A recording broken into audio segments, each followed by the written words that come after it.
So thank you from our end, and I would like to start introducing panel 2, since this is the one part of the program where we are immediately connected. And panel 2 is going to be a bit longer panel without any break, so we continue until 3 o'clock. But panel 2 is going to discuss the harm caused to the community as a whole, reflections on the achievements and good practices so far. The objective of the panel is to highlight the good practices and achievements in the common fight against impunity, share experts' reflections on the practices that they observed as functioning, and the reasons behind their working and suitability. The panel also aims to take these good practices a bit step forward and ask experts to identify future recommendations that are to be adopted from the various lessons that they have observed and witnessed in their work in international criminal justice. We are very privileged to have an excellent group of experts today with us, and I will only do the honors of introducing our moderator for the panel, Ms. Marike Vierda, who is a Dutch lawyer, born and raised in Yemen, and educated in the United Kingdom and the United States, and transitional justice expert. Marike Vierda has 20 years of experience in transitional justice, starting with her work for the International Criminal Tribunal for the former Yugoslavia, and then later joining the International Center for Transitional Justice. She has worked on various missions, and she has co-authored and authored many publications, including a PhD on the impact of the International Criminal Court. Marike has just recently been appointed as a Deputy Ambassador of the Netherlands to Yemen. Thank you very much for joining us, and Marike, the floor is yours. Thank you very much. It's a great pleasure to be here. I hope you can hear me okay. This is a great conference, a great opportunity, with many thanks to the Nuremberg Academy for bringing us together again to discuss these fundamentally important issues at also a fundamentally important time. And I think we have already heard from several speakers indeed many of the achievements of international criminal law and justice, to which this panel also will be dedicated. And we are specifically privileged to hear from, in this panel, from extremely distinguished architects of international criminal law and justice. But before I give them the floor, I just also wanted to make the connect with the previous panel, in which the Syrian case was discussed at some length. And I wanted to make the reflection that I do also believe that we do live in troubled times for international criminal law. And the two examples that I would refer to are ones that I've worked on myself for some time. The first one being Afghanistan, where there's a conflict of over 40 years, and where, of course, the International Criminal Court had just opened an investigation, but where the country now is completely overtaken by Taliban. And the second example that I would like to mention is Yemen, a country I'm working on now.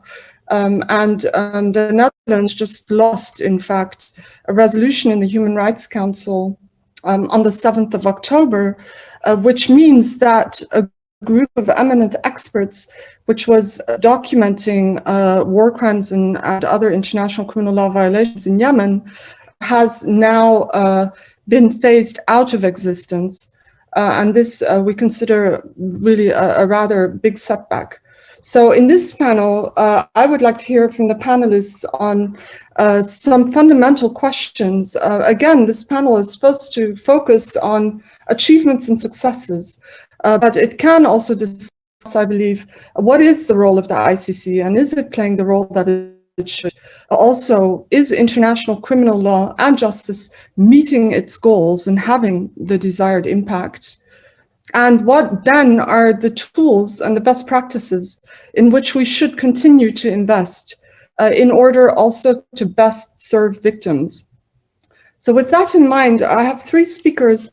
I may introduce them all very briefly, if you don't mind, and then they could speak one after the other. The first is Judge Silvia Fernandez, who's has an extremely distinguished career as both a diplomat and a judge. Of course, currently she's president of the Assembly of State Parties of the ICC, but she did also serve as a judge from 2010 to 2018 on that court and as its president from 2015. Before that, and I've known Silvia from that time, she was in the Office of the Prosecutor as a founding member of that from 2003 to 2006. And before that, she has a very lengthy history in negotiating the statute and establishing the court going back to 1995. It's a great pleasure to see you, Silvia.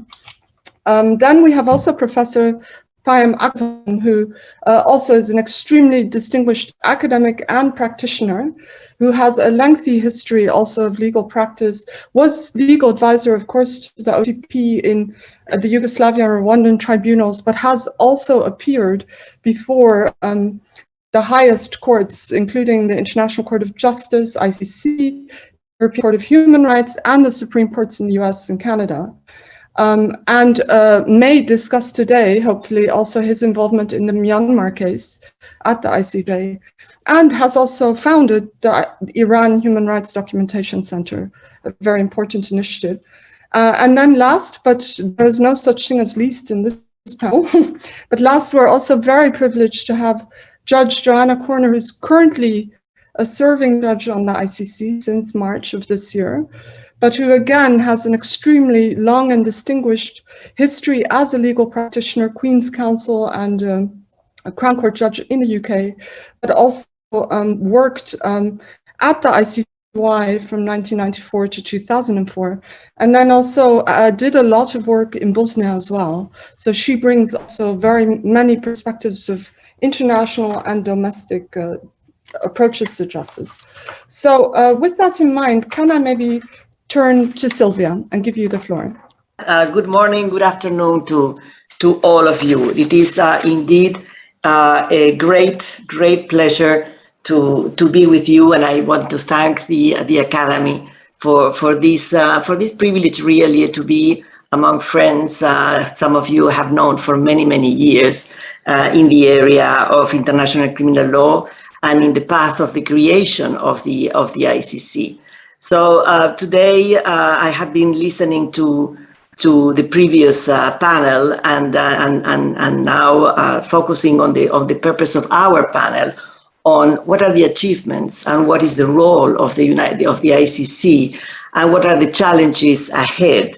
And first of all, let me remind you that the ICC, it is indeed a historic creation, and it was a revolutionary step even to the standards of an exceptional historical moment that it has been said in the previous panel on the 90s when it was created. The ICC was created at an exceptional time, which we all remember with some nostalgia today. And it was indeed a formidable moment for the advancements of human rights, women's rights, and international criminal law. The court was created 50 years or 5 decades after the Nuremberg Tribunal. And of course, it builds upon the legacy of this tribunal. And of course, it also builds upon the legacy of its most recent predecessors, the ICTY and the Rwanda Tribunal. But it went far beyond, because it went far beyond this ad hoc nature to create the first permanent court with a general character. That is, a court that has a global aspiration to deal with crimes wherever committed within, and by whomever committed, within the confines of the treaty. Now, created as a general court of a permanent character, it has indeed a central and crucial role in the fight against impunity. By the mere fact of its existence, the court is supposed or is deemed or is hoped to send a deterrent to criminals, but also, and this is extremely important, an incentive for states to investigate and prosecute themselves.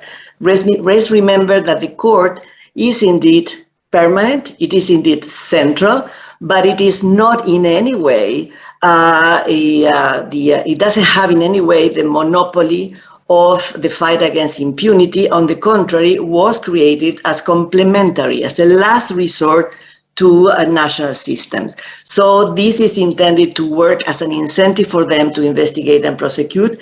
Actually, this complementarity aspect of the court that was considered, actually, it was resented actually at the time of its creation, is the huge strength of this institution. And we see today that the court is indeed is still playing a central role in the fight against impunity, but it is supposed to do so with national systems, hybrid internet courts, and hybrid proceedings. Now, this is a great step forward. It is a revolutionary, it is crucial. Now, what is happening in practice? Is the court really playing the role it should? And I have to say that we are now, this year, next year, we're going to be celebrating the 20th anniversary of the start of the operations of the court. In 2023, we will be celebrating the 25th anniversary of the adoption of the Rome Statute. So and I would say that in these 22, 25 years, we have seen huge progress. The court has indeed proved that it can work, that it can investigate, that it can deliver justice. But also there is this sense, and there is this shared concern about within internal and external observers, that the court is not delivering to the full of its potential. In the previous panel, they were saying there are legitimacy issues. There are also efficiency and effectiveness issues.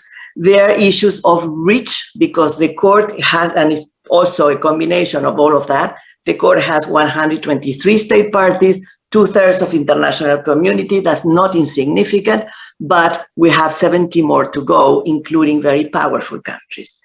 Now, I have to say that as the president of the ICC, of the Assembly of State Parties now, the issue of efficiency, effectiveness, and the full potential of the court has been raised by 4 of my predecessors in the position of presidents of the Assembly of State Parties. And they did say in this very important letter that they published in 2019, that the court needs fixing. They said the powerful impact of the court's central message is too often not matched by its performance as a judicial institution. So lots of progress have been made, and the court itself has made a lot of effort to improve its efficiency and effectiveness, including very recently by adopting certain measures to expedite proceedings, for instance. But it is the case that more needs to be done. Now, in this letter, these 4 predecessors of mine, these 4 presidents of the Assembly of State Parties, they said it's time for a new deal with everybody, the court and the Assembly of State Parties, do take the measures that are necessary in order to ensure that the court will deliver to the full of its potential. Now, we are involved in this process now. A group of experts have delivered a very voluminous report with almost 400 recommendations on the way forward, very tangible, very concrete recommendations. And on the basis of these recommendations, the Assembly of State Parties is now dealing with these recommendations in a very transparent and inclusive way, in order to see in very concrete ways how we can improve the system. And I have to stress here, and I will finish with this, that on the basis of these recommendations, the idea is not simply to go into the intricacies of the law or in some details of the proceedings, but indeed to go into the soul of the system, go into the governance of the system, and see what state parties and the court can do to improve. And this is taking place right now. It's an ongoing process, and it is for me very much a priority for the Assembly and a priority for me personally, because also as president of the court, I did what I could to enhance the efficiency of the institution. So going back to the beginning, the court has a huge role to play. It is not delivering at the full of its potential, but it can do so. I truly believe that if we improve the system, the court can enhance its credibility and legitimacy. And I think this is hugely important because I do believe that the court has today a central role to play in this, as you said, very turbulent world that we are assisting to. Thank you. Thank you so much for those reflections, Sylvia. Can I maybe next turn to Payam to share your reflections? Thank you very much, Marika, and greetings to dear friends and colleagues. It is indeed an honor to be on a panel with, if I may say, Sylvia and Joanna, who I've known for many years as distinguished protagonists in the international criminal justice world. I'd like to reflect a bit further to what Judge Fernandez has said about the complex landscape within which the ICC operates. Of course, there is a centrality to the ICC. And Marika, you refer to the case of Myanmar, which I will reflect on briefly to see the complex set of actors and mechanisms which in my view are mutually reinforcing of the accountability role that the ICC plays. The problem is that as counsel in the cases in respect of Myanmar, I have the advantage of certain insights, but the disadvantage of not being able to speak about them openly. So forgive me if I remain at 30,000 feet, so to say. But we have in the case of Myanmar, following the so-called clearance operations of 2017, the expeditious establishment of a fact-finding mission by the UN Human Rights Council before either the ICC or the ICJ became engaged. And I think it's important to recognize, for those of us who began our human rights career before there was even an ICTY, let alone the ICC, that the human rights accountability mechanisms still play a very important role in expeditious establishment of facts, certain legal characterizations, and in particular, they play a very important role in focusing attention and mobilizing international opinion. And those of you who have followed the ICJ hearings will know that there was extensive reliance by the Gambia on the findings of the UN fact-finding mission. The case of the ICC and the ICJ working in tandem is quite unique in certain respects. It parallels the mutual engagement of the ICJ and the ICTY in the Bosnia versus Serbia genocide convention litigation at the time. But what is interesting to note is that following the judgment of the pretrial chamber establishing the jurisdiction of the court on the basis of the territory of Bangladesh in respect of the crime of deportation, an investigation was not authorized until shortly after the filing by the Gambia of its application before the ICJ. Perhaps that is a mere coincidence, perhaps it's a bit of healthy rivalry, but one can immediately see that the findings of the ICC and ICJ will have significant impact on the procedures before each of those jurisdictions. In respect of the ICJ, of course, as I mentioned, the fact-finding mission report was quite crucial. And we now see this device called provisional measures, which allows a state to come before the court within approximately 1 month of filing its application.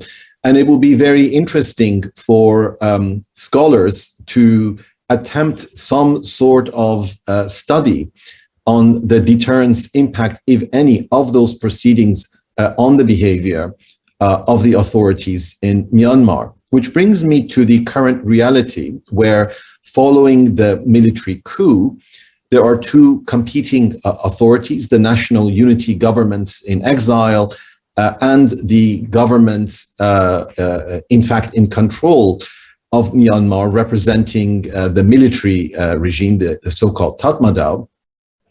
And what is notable is that in recent times, the National Unity Government, claiming to be the legitimate representative of Myanmar, has made an Article 13 declaration recognizing the jurisdiction of the ICC, which, if accepted by the ICC prosecutor, would in a sense emancipate the jurisdictional limitations which now have to rely on the territory of Bangladesh and allow for a full-fledged investigation, including in respect of the crime of genocide.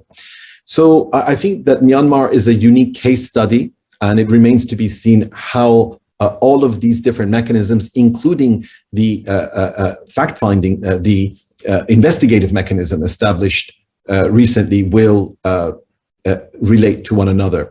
I wanted to also quickly address the question of the centrality of the ICC in light of the complementarity principle and the comments made by Judge Fernandez that there is no monopoly in respect of the ICC. But I want to maybe explore that a bit further and ask, is the ICC at the center or the periphery of international criminal justice? And how should we understand perhaps what is an iterative dance where center and periphery are constantly changing places rather than being fixed in a particular location?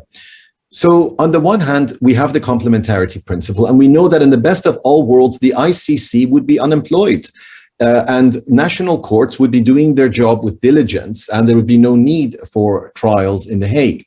Of course, we have now seen in the only successful admissibility challenge thus far, the Al-Sanusi case in respect of Libya, that courts, national courts functioning in context of transitions, are not going to be necessarily the best courts in the world. I think it doesn't take much imagination to realize that societies recovering from crimes against humanity are going to have weak judiciaries. And the question then becomes, where is the role of judicial capacity building? At what stage does one establish inability, bearing in mind that the purpose, object and purpose of the ICC statute is to encourage national courts to exercise jurisdiction.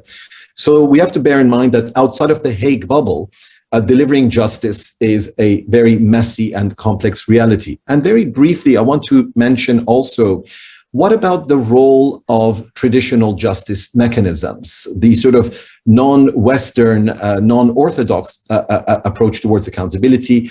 Gacaca trials in Rwanda are a case in point. And even beyond that, do victims necessarily privilege punitive over restorative justice, which brings into play not just questions of material compensation, but participatory mechanisms such as truth commissions, which, unlike criminal trials, which at best can allow a very limited number of victims to participate as witnesses, and even then within the strictures of a judicial examination, truth commissions and other mechanisms allow for tens of thousands of victims, survivors, and also perpetrators to engage in a much broader dialogue with a view to bringing about social and cultural transformation in the wake of mass violence. So I will stop there, Marika, and thank you once again and the Nuremberg Academy for this kind invitation. Plenty of food for thoughts and also for discussion, but can we first ask, please, Corner, who will address us on what she considers as main achievements of international criminal law so far and whether it's meeting its goals. Judge Corner, you have the floor. Yes, thank you very much, Marika. You said last but not least, but I definitely feel least amongst my very notable and illustrious co-panelists. Really for two reasons. Most of my career in international criminal law was spent as a prosecutor at ICTY, and then assisting with the establishment of the war crimes office of the prosecutor in Bosnia and Herzegovina. And I've only just started at the International Criminal Court, but I want to reassure Sylvia that the independent experts report is being taken very, very seriously indeed by the judges there. And it's become apparent to me, even in a short time, that there's a real desire to put into practice systems which will make the process, certainly the trial process, a more efficient one. I think when I look at the achievements of international criminal law, in one sense, the major achievement were the ad hoc tribunals, because it was those tribunals, 50 years after Nuremberg and the Japanese ones, which really began to promulgate international criminal law as something that the public became aware of, and began the creation of a body of law. When I was a prosecutor in 1999, I don't think anybody in the prosecutor's office, certainly, had any idea what exactly the law was, because Nuremberg dealt with some, but not a lot of it. And so there was a great deal of uncertainty. And I think those two tribunals began the process of creating a really coherent body of law, even if not always coherently applied in the various judgments of the ICC. And the other matter I think is really important was Payam's view that it's an interesting question: is the ICC the center or the periphery? I think the gradual acceptance of universal jurisdiction, the integration into domestic legislation in many countries of international crimes is as important. One can all see that the ICC, and by its very mandate, is only supposed to deal with the top level perpetrators. They're very difficult, as we all know, both to indict, to find the evidence, and to bring before the court. And it's really important that countries deal with alleged, and I emphasize alleged perpetrators, even though the crimes were committed outside their own national jurisdiction. Regrettably, the United Kingdom is not in the forefront of that.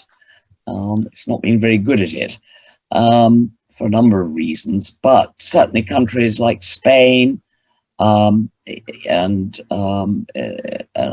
other European countries, and indeed countries in South America, I think are doing a great deal to make international criminal law more applicable. The two other things which I think are also quite remarkable is how much the general public has become aware of it. You don't expect non-lawyers to know about or have any interest in criminal law or international law unless they happen to be caught up in the system themselves. But there's a real public discussion about that, and you can see quite often the mantra, X should be taken to The Hague, which is very interesting. And second, increasingly, post-conflict activities, peace building and transitional justice or transitional measures take more and more account of bringing perpetrators of these crimes before the courts.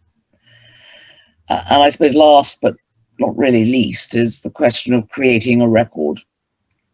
It's a great argument, particularly among lawyers, as to whether or not one of the drawbacks of the international criminal trials and the length is because there are attempts to create a historical record or a record of the crimes, and that in itself lengthens the trials. And of course, the trial system is not in itself designed to produce absolute truth.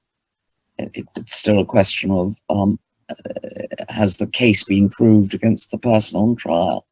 But nonetheless, it's the closest you can come, and I think this is particularly so with the former Yugoslavia. Is ICL meeting its goals? It depends what those goals are. Ending impunity for perpetrators and contributing to the prevention of the crimes, which was part of Resolution 827.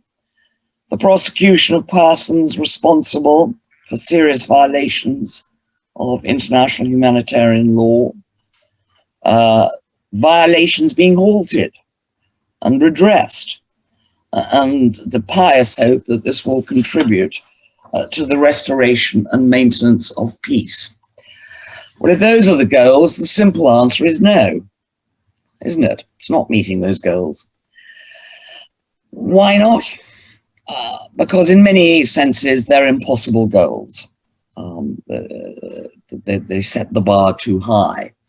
The failure to prosecute many of the perpetrators because of the failure or inability to arrest. For the victims, part of the healing process, if you like, is seeing the perpetrators, the actual physical perpetrators, being brought to trial. That doesn't happen at the ICC at the moment, although I believe there's a movement to try and bring before the court some more mid-ranking alleged perpetrators. But if you look at Bosnia, if you look at the achievements of ICTY, they were great, except that for the people who are still in Bosnia, seeing the perpetrators, the actual physical perpetrators walking the streets is not conducive to the maintenance of bringing back of peace. Politics, as we all know, as we can see and doesn't need stating, plays a huge role. And really and truthfully, one can't overlook financial constraints on investigation and prosecution. So is it meeting its goals? I'm afraid my answer would be not as much as it should.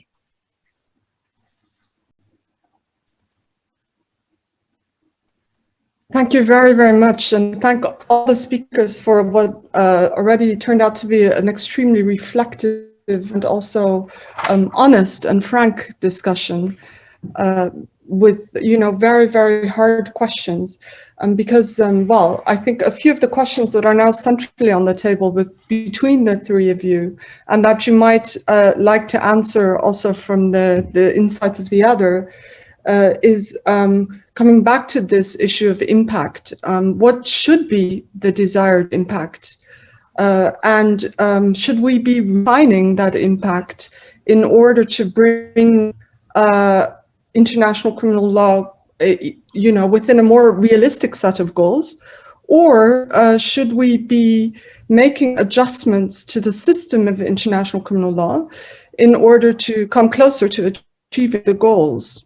So I don't know if that question hopefully makes sense, but can each of you perhaps reflect on that a little bit? Can I start with Sylvia?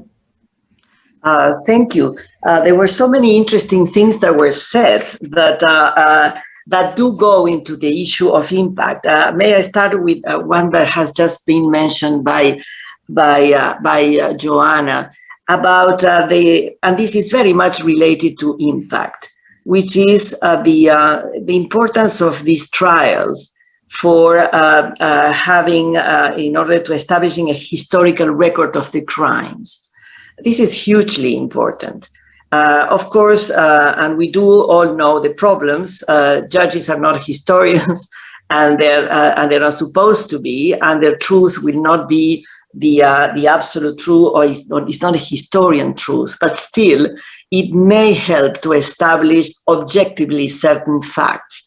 This is huge, and I don't think the impact around this is sufficient today. Actually, we do see, where we talk a lot about Holocaust denial, for instance, but actually, when we go now to what happens for instance, in the Balkans, we see, and in many other places where we do have some historical records of things that happened, we continue to see a denial of the facts, a denial of genocide, and actually a rehabilitation of some of the war criminals that were convicted. So here I think there is an issue. There is an issue because I do believe that a verdict, a sentence, should indeed help to establish objectively the facts. So they are not in dispute, at least certain central facts. And here I see there is not enough impact. And maybe it is an issue also of lack of sufficient communication, insufficient teaching of this. Sometimes the decisions themselves are really not fit for purpose, in the sense that the general public cannot understand them, the general audience will not understand them. So I think, and actually the ICC has done a little bit more of an effort to be a little bit more didactic, to accompany the judgments with some more of a dissemination of what it was intended, but I do think this is central for impact. And because if we're talking about reconciling societies, then you need to have some agreement on the facts. And here, I think there is a huge role for international criminal justice, but it needs to do better. Payam, would you like to reflect on that? Yes, I sometimes say that we are now in the post-romantic phase of international criminal justice, and the honeymoon is over. And I remember in 1992, I was with Hans Corell on a mission of the CSCE that first proposed an international criminal jurisdiction. We were openly ridiculed. People said that is the most absurd suggestion. And within a year, the Security Council had adopted Resolution 827, and it did so because it was the end of the Cold War, provided the window of opportunity, because the victims were Europeans, and one could speak about the number of ingredients which created that opening, without which maybe there would have been no ICC, because the ICTY created a platform for the resumption of the Nuremberg Project and so on. And I think that we were so smitten, so delighted that this jurisdiction was established, followed by the ICC, that we made this into a panacea, that, you know, with the wave of a magic wand, we will go from this cynical, sordid culture of impunity that has gripped humanity throughout history, not just the UN era. And all of a sudden, we're going to achieve accountability. And then all of a sudden, we realize it's a bit more complicated than that. So I think we need to just be more sober and more realistic. Transforming the terrible mores of global politics is going to happen across generations. And these are seismic shifts. And even if you look, for example, at the expressive function of law, which is especially important because you can only prosecute a small handful of the perpetrators. And yes, the victims are going to run into a perpetrator on the street, because how many thousands of people can you prosecute? So I think in that context, the expressive function becomes especially important. And we know from various studies and historical experiences that this is a kind of a very slow but steady instilling of subliminal inhibitions against crime. That's what general deterrence means. So how do you graft general deterrence onto the context of genocidal violence? Hannah Arendt famously said, the Nazi crimes explode the limits of the law. So all this to say that we need to be much more sober and realistic and understand that all of this will take time. But at the same time, I do want to say that there is now in our popular understanding this beacon of hope called The Hague. And I, sit down with Rohingya refugees who are illiterate, who come from a small village in Rakhine State, who don't even know there is a place called The Hague.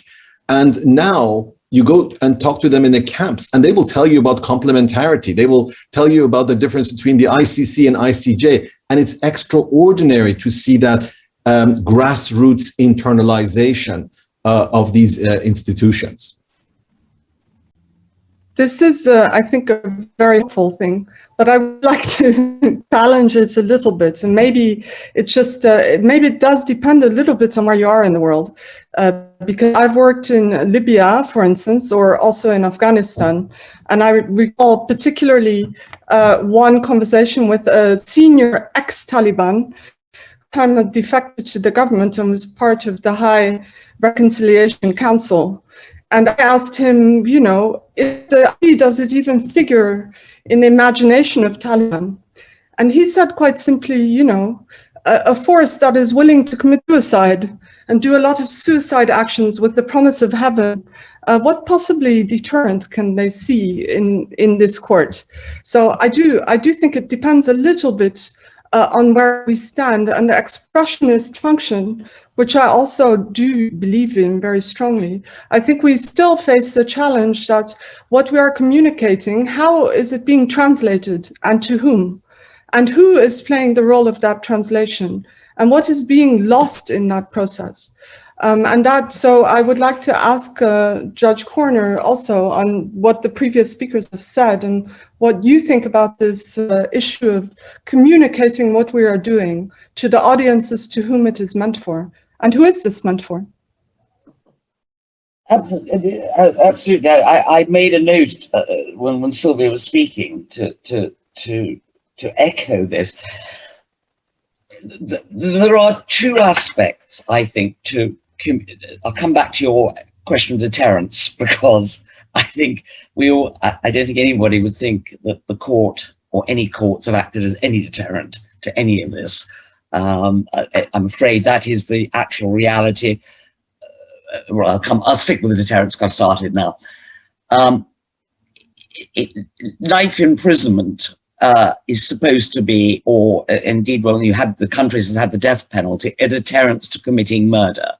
We all know it isn't a deterrence, not even in domestic murders, let alone in gang killings or whatever it is, because people either think I'm going to get away with it, or they're not thinking at all.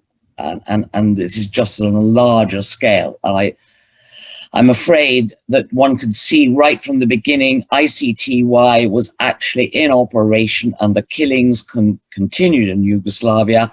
And 4 years after it had been up and running, Kosovo happens. So it clearly isn't a deterrence. But I do believe strongly that more can be done on communications. One of the problems, as has been seen from a number of studies, is that the ICTY's outreach program simply did not reach the people that it was meant to.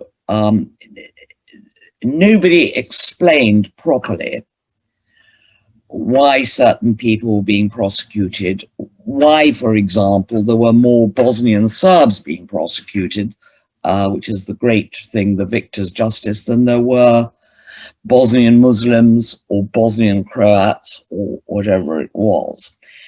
And there is a inbuilt reluctance, I feel, particularly from prosecutors' offices, to explain about the decisions that they are taking. And it's not just for international crimes, it's also in domestic matters. And I spent a long time explaining to the chief prosecutor in Bosnia and Herzegovina that one of the things he must explain to the public is why you couldn't prosecute every perpetrator that was going, that it simply was not possible. And obviously, truth and reconciliation matters come into that as well. And there was an inbuilt reluctance, and it has still not been something that is standard. And Bosnia's war crimes trials are supposed to finish in 2 years' time. There will be no more money allocated for that. And apart from the fact that the pandemic caused a grinding halt to everything, the fact that there hasn't been sufficient explanation is a real drawback to reconciliation between the parties.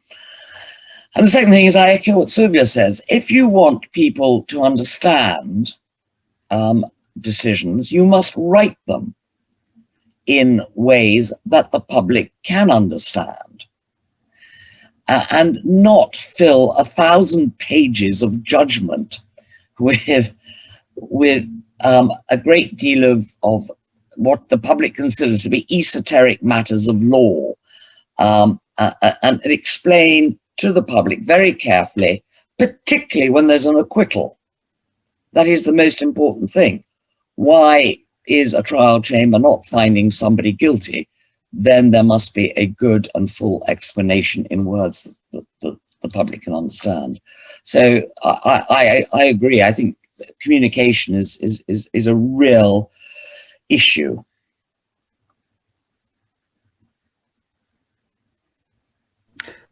Can I then follow up with another question? Because after all, you made fairly heavy investments in international criminal law in the last 20 years. And particularly, these investments have been financial, hard cash.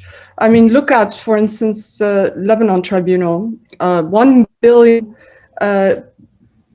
I think euros, I'm not sure dollars or euros, but a tremendous amount of money later with one conviction, which doesn't really link responsibility to any, organization or regime. That, of course, is a very sobering example. And other examples, are not quite in that category. But there is, I think, the question of, are we getting the balance right between how we tackle perpetrators in international criminal law and what we're actually doing for victims, and for victims to improve and get on with their lives after these enormous injustices that have happened to them? Or should we not be looking at it from that, is it the wrong angle to say it is a matter of resources?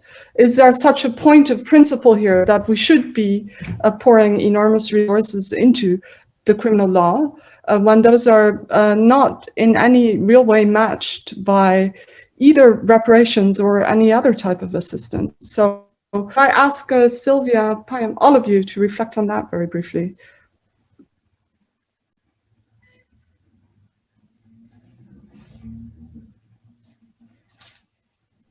Sorry, I was having problems unmuting.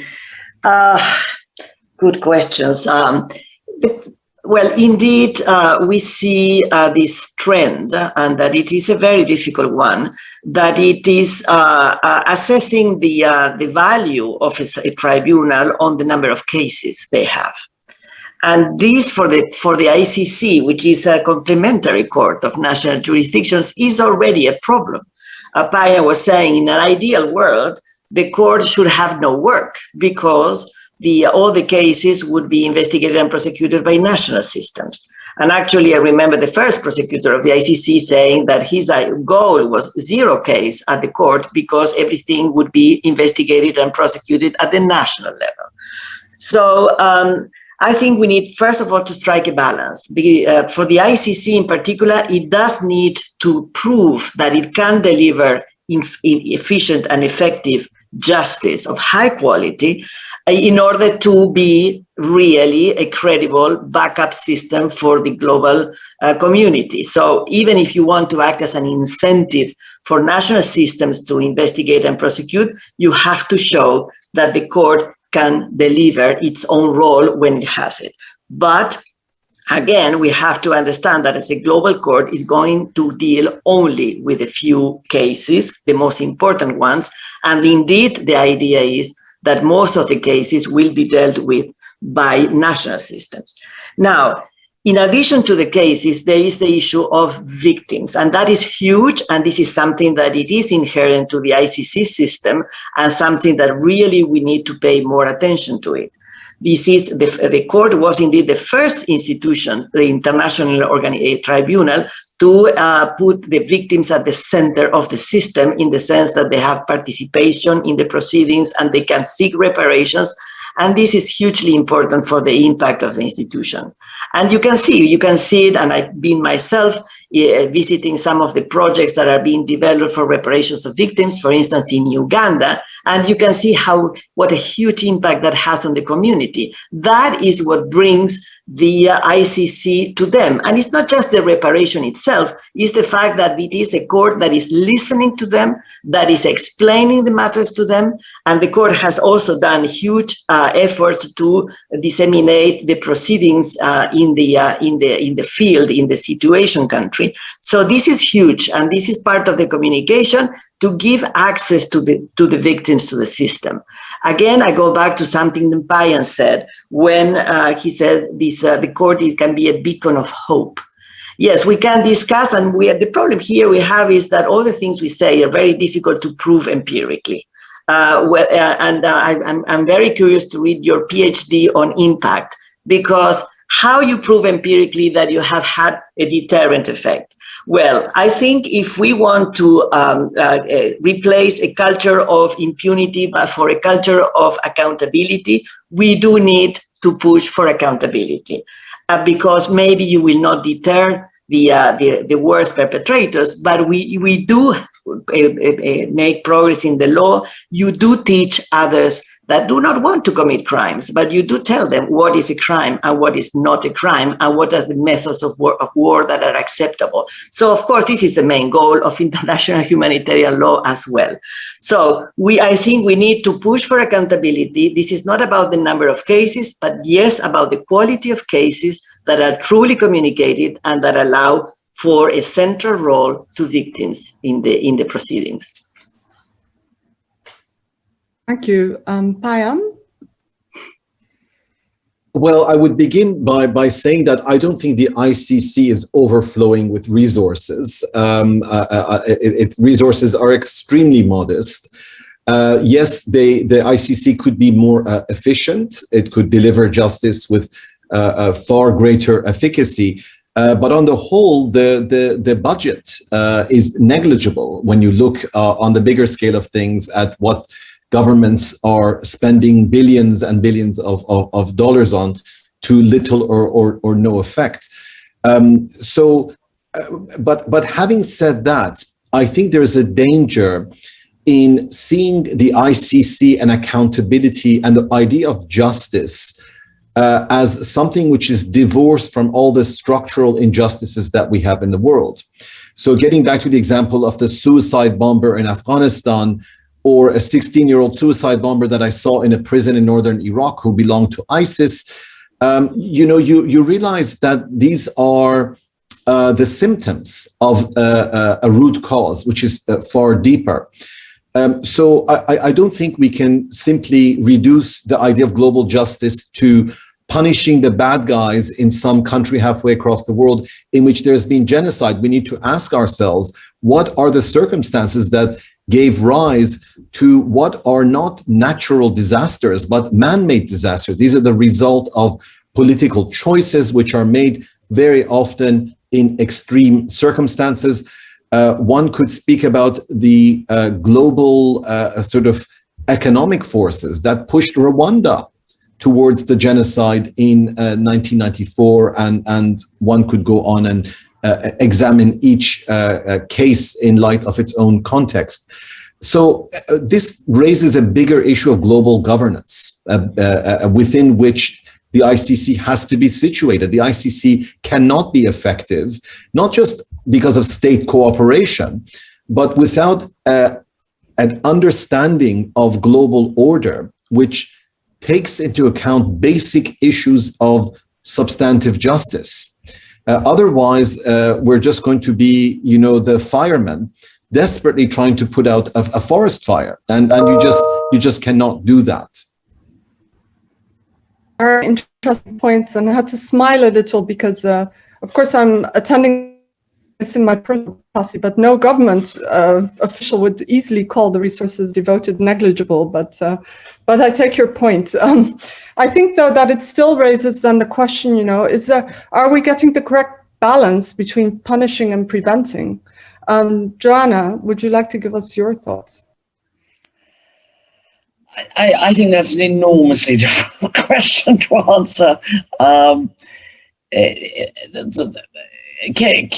should make it clear straight away. I am not personally familiar with participation in trials by victims yet, because we didn't have it at ICTY. We don't have it in our domestic system. Very few adversarial systems do. It's completely different in a inquisitorial system, because you don't have juries and it looks a bit like two prosecutors. I think it is one of the important aspects of ICC that the victims are seen to be a part of the process. How effective that is in meeting their desires for what is these days commonly called closure or justice, I'm not sure. I think it is important. It isn't perhaps as important as the perpetrators, the main perpetrators, being brought to account. Accountability is I think, the overriding, if you like, purpose of international criminal justice, whether administered by the ICC or through domestic courts. The costs, I tend to agree with Payam. I mean, it looks like a lot, but compared to what else is spent by governments on things, it's nothing, and it's it's obviously a real difficulty for the purposes of the prosecutor's office for investigating, for the purposes, if at the moment the ICC is running or going to be running 3 or 4 trials. And the resources for that, it doesn't sound a lot, but it is, are going to be severely stretched. But the general public wants the ICC to show that it is efficient. It therefore wants to see, well, first of all, it wants to see indictments, arrests, really important, and then trials. And if that's right, then there must be a willingness on the state's parties to say, we will fund it in order to achieve that result. Can then ask you, reflecting on whatever has been said so far, I think we still have a little bit of time. Could I ask you to reflect on if there were one issue you could change or improve in the international criminal law system that we have? What would you focus on? What would be your key issue that you would like to invest in going forward in terms of either good practice or a tool that you think is really fundamental for us to succeed as a trade of international criminal law?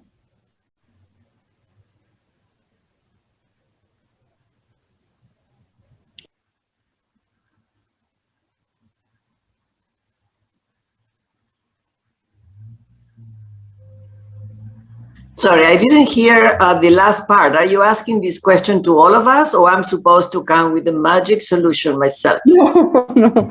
All of you are welcome to reflect on this. Okay, well, since I unmuted myself after a lot of difficulty, I will say something. First of all, sorry, I will try to answer what you are asking, but I think again, I think we need to understand, and going back to what has been said by my colleagues, that the international criminal justice, as important as it is, and it is central, I don't know if it's in the central or periphery, but it is central to our lives here for sure, because we have dedicated so much of our own lives to promote international criminal justice. But it is still one tool in a broader toolkit. The goals are probably the expectations are too high if you think that the international criminal justice would solve the problems of the world at large. You do need other matters. It's just a tool in a toolkit. Now, how to improve the tool itself? Well, first of all, and it has been mentioned here, the court needs to be more efficient, and we are all working on this. But the states also need to understand that cooperation is vital.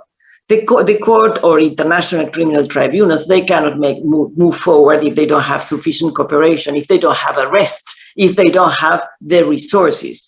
So indeed, and that's why when we're talking about the review and it has been considered a new deal, the new deal means that the court does its part as better if they can, but also states need to look into themselves and say, are they really, really committed to international criminal justice?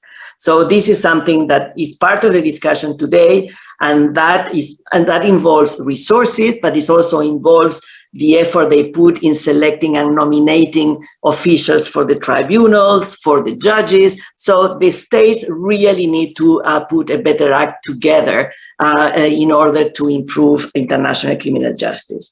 Also, when I look into the ICC specifically, we also need to understand that it has a very complex architecture, a very complex hybrid legal system. So we also need to look into this and see whether certain issues may need amendments or not.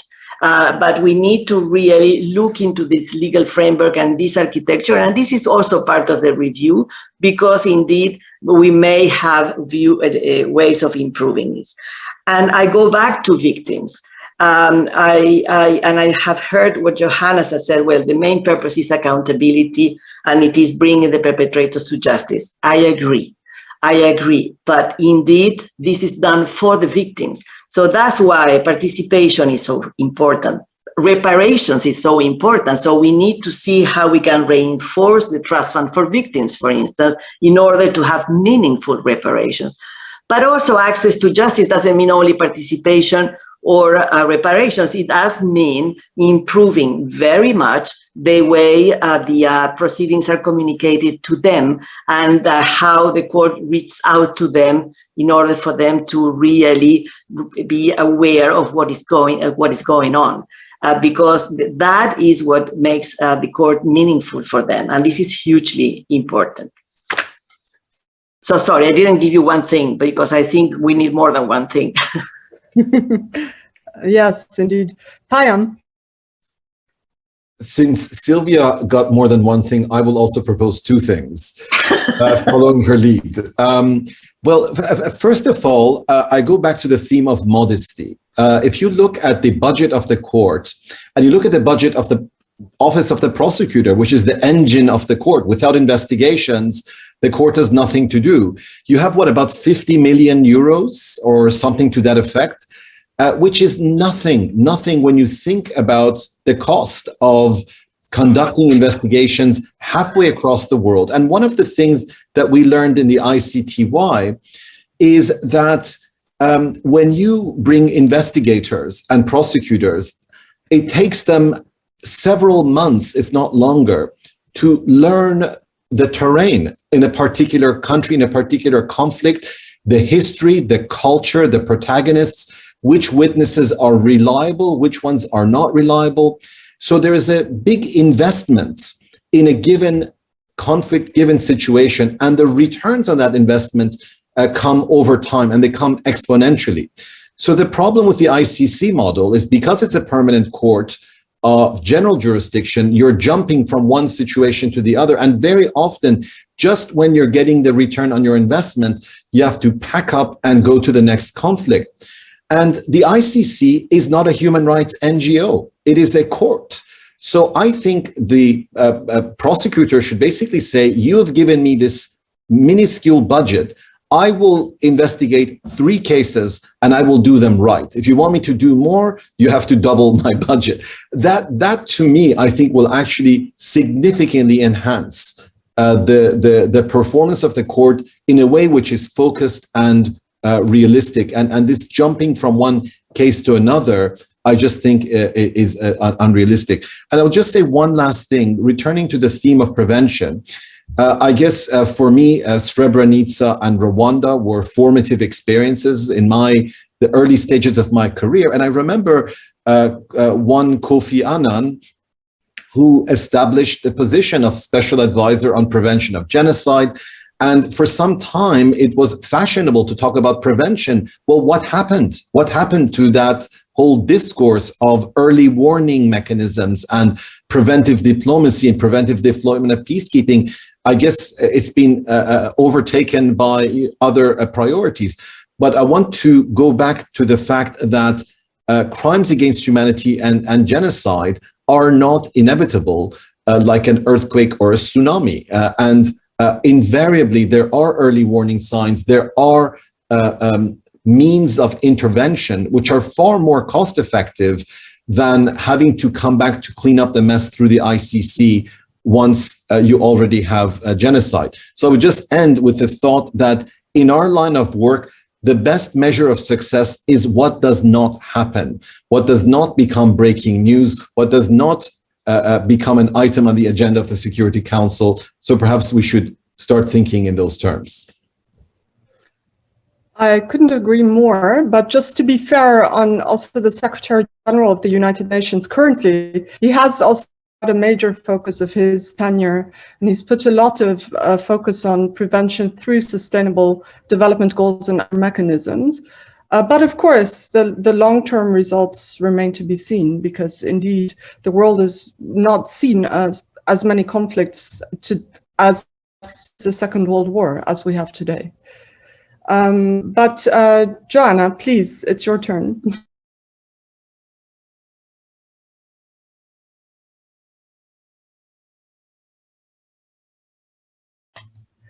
I don't think I've got a great deal to add to what Sylvia and Payam have said.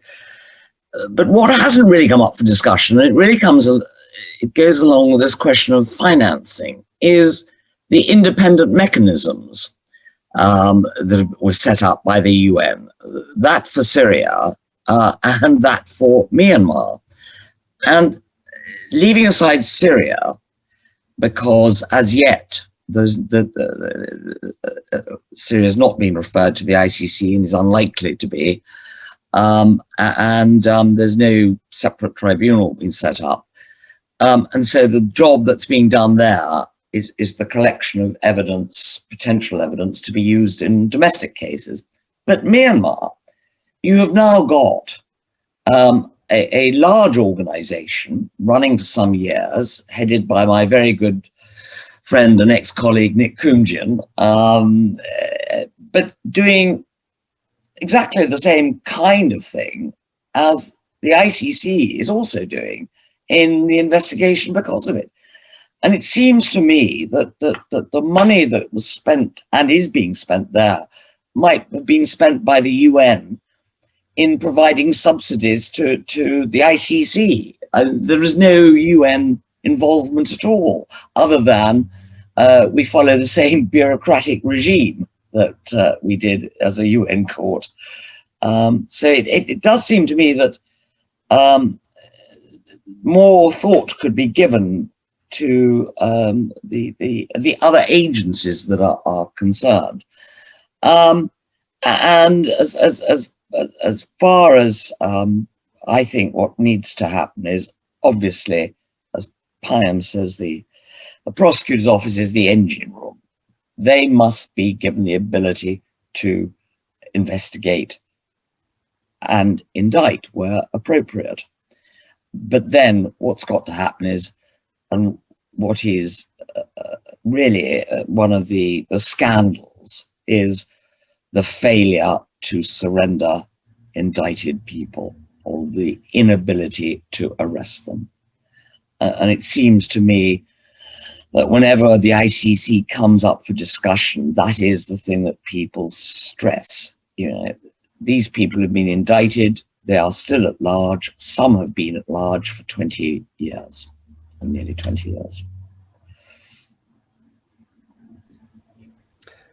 I guess we're slowly but surely coming up to the end of an extremely fascinating discussion. And it would be, I think, quite difficult to summarize of what has been brought up by all of you, and I want to really thank you for your frankness and your open discussion on these very difficult topics. But I think to some extent there's quite some agreement between you as panelists in terms of the fact that we have an international criminal law system has in fact achieved a lot, and where there are indeed concrete manifestations of success on one hand, including, of course, Judge Cornyn, you mentioned the establishment of the tribunals. Sylvia, you mentioned, showing that a court can actually work. There was a certain stress that in order to promote a culture of accountability, you must demonstrate accountability, because otherwise you will never move in that direction. There was also, I think, some consensus between you, with maybe the slight exception of Payam, who sees this maybe a little differently, about the court as a continued centerpiece, ICC as a centerpiece, or periphery, while Payam says it's a complex dance, and in any given situation, that role might switch. But the court continues to play a very important role. On the other hand, I think there was also a sense that some of the goals that have been established are either unrealistic or they simply haven't been met.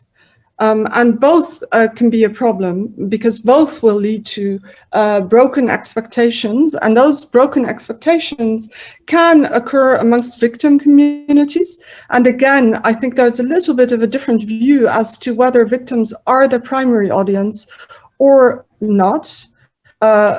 And whether the audience should be seen as broader. But the broken expectation may be there, but the broken expectations can also be on behalf of governments. And governments, after all, do have maybe the tendency to look sometimes crudely at inputs versus outputs. And the discussion on resources, although in general, all of you said, if you compare the resources that are put in international criminal justice compared to resources put elsewhere, it may be seen as minuscule, was I think a word that was used. But there's still, I think, the question of,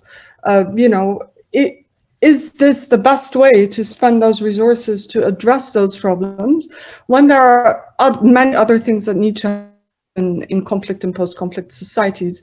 And what then should be exactly that balance, indeed also between preventing in the first place, which should be seen, I think, as far preferable to then addressing once these things have happened. But I don't think there are any, as such, right and wrong answers. I think this field is still very much in development and flux. And with time, I think it will become more obvious the form that international criminal justice will take. And indeed, as has been said by some of the speakers in the previous panels, the domestic round probably remains the most important one. And there too, we definitely see a normative impact of international criminal law.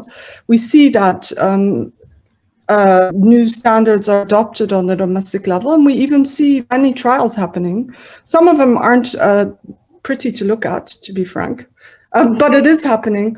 And maybe that is the realm where in 10 or 15 years, we'll see the most concrete developments. And if that happens, then indeed one moves closer, I think, to a system of preventing the world's worst atrocities, which after all, I think remains the central goal of the entire exercise. So I would really like to thank you, because it was, in my view, a fantastic panel, which I really, really enjoyed listening to. And with that, unfortunately, we do have to now hand over back to Jolana. Thank you very much.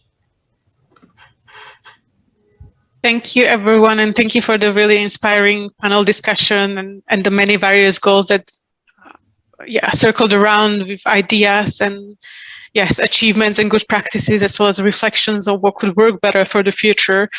We will now take a 30-minute break before we come back to panel 3 discussion, which main goal of panel 3 is going to dissect more the objectives and looking at the various objectives and goals of the international criminal law versus or international criminal justice, and we'll try to ask experts to narrow it down and really build also on the presentations delivered so far. So thank you again very much, and we'll be back in 28 minutes. Thank you.